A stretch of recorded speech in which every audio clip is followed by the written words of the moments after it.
In this video, I'd like to do a quick unboxing of the SNS-8P. This is an 8-port Ethernet switch.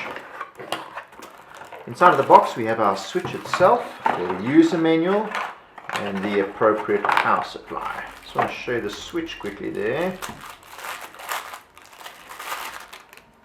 So we have our DC input jack, and then we have ports 1 through to 8.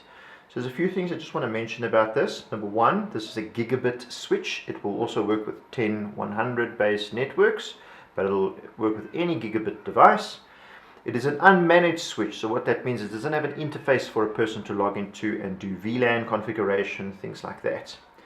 And lastly, this is a non-PoE switch. In other words, it doesn't output any power to power up cameras or voice over IP phones, things like that.